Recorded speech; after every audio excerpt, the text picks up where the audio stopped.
प्रधानमंत्री नरेंद्र मोदी ने ईरान के राष्ट्रपति डॉक्टर पेजेशकियन से फोन पर बात कर क्षेत्र में बढ़ते संघर्ष और हिंसा पर गंभीर चिंता जताई। पीएम मोदी ने तत्काल शांति और तनाव कम करने का आग्रह किया।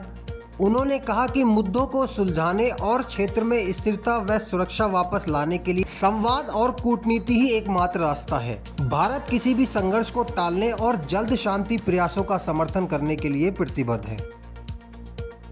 विदेश मंत्री एस जयशंकर ने पड़ोसी देशों के साथ संबंधों पर बड़ा बयान दिया है। उन्होंने कहा कि भारत को हमेशा अपने पड़ोसियों से अच्छे रिश्ते की उम्मीद नहीं करनी चाहिए। जयशंकर ने स्पष्ट किया कि पड़ोसियों को समझना होगा कि भारत के साथ काम करने में फायदा है और काम न करने में उन्हें कीमत चुकानी होगी।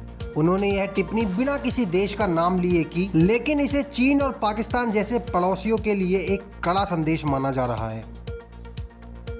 ईरान इजराइल जंग के बीच भारत सरकार का ऑपरेशन सिंधु जारी है। इसी क्रम में अब 290 और भारतीय छात्रों को लेकर एक फ्लाइट सुरक्षित दिल्ली पहुंची। युद्ध ग्रस्त क्षेत्र से अब तक 11,000 से अधिक भारतीय नागरिक सकुशल वापस लाए जा चुके हैं। ईरान के विदेश मंत्री अराक्ची ने अमेरिका और इजराइल पर राजनयिक वार्ताओं को खत्म करने का आरोप लगाया है। उन्होंने कहा कि ईरान ने कभी बातचीत नहीं छोड़ी और सवाल उठाया कि जब दूसरे ही बातचीत की प्रक्रियाओं को उड़ा रहे हैं तो संवाद कैसे संभव है। ईरान ने दोहराया कि वह अब भी कूटनीति के लिए तैयार है, लेकिन पश्चिमी देश शांति के बजाय युद्ध को भड़का रहे हैं। मंत्री ने चेतावनी दी कि यदि संवाद बहाल नहीं हुआ तो गंभीर परिणाम भुगतने होंगे। एक दिन पहले ही ट्रंप को नोबेल शांति पुरस्कार के लिए नामित करने के बाद पाकिस्तान ने अमेरिकी द्वारा ईरान पर किए गए सैन्य हमलों की कड़ी निंदा की। पाकिस्तान ने इन हमलों को ईरान की संप्रभुता का उल्लंघन और क्षेत्रीय शांति के लिए गंभीर खतरा बताया है। साथ ही पाकिस्तान ने सभी देशों से अंतर्राष्ट्रीय कानून का पालन करने और बातचीत के जरिए संकट का समाधान निकालने की अपील की है।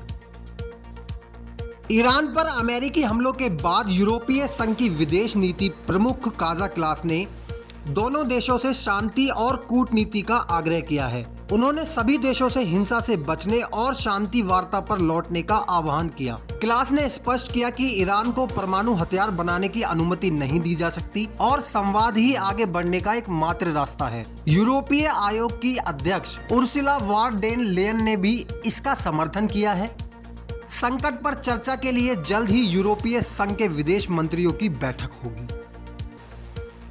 ईरान के परमाणु ठिकानों पर अमेरिका के हमलों को लेकर चीन और रूस दोनों ने तीखी प्रतिक्रिया दी है। चीन ने हमलों को IAEA निगरानी वाले ठिकानों पर हमला बताते हुए इसे खतरनाक मोड़ करार दिया। रूसी विदेश मंत्रालय ने इसे गैर जिम्मेदाराना फैसला और अंतर्राष्ट्रीय कानून का खुला उल्लंघन बताया है। बढ़ते तनाव के बीच ईरान के विदेश मंत्री जल्द ही इस मुद्दे पर गंभीर बातचीत के लिए मॉस्को में पुतिन से मिलेंगे।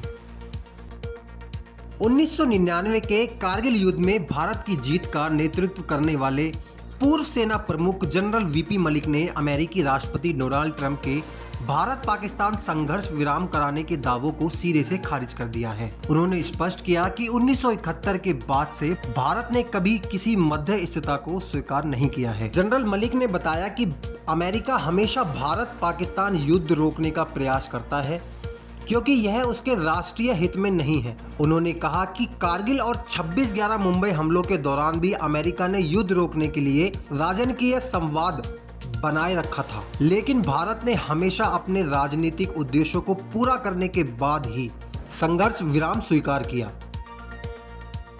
बिहार विधानसभा चुनाव से पहले चुनाव आयोग मतदाता सूची की गहन समीक्षा की तैयारी में है। चुनाव आयोग घर घर जाकर वोटरों का सत्यापन करने की योजना पर गंभीरता से विचार कर रहा है। इसका उद्देश्य चुनाव प्रक्रिया को अधिक पारदर्शी और निष्पक्ष बनाना है।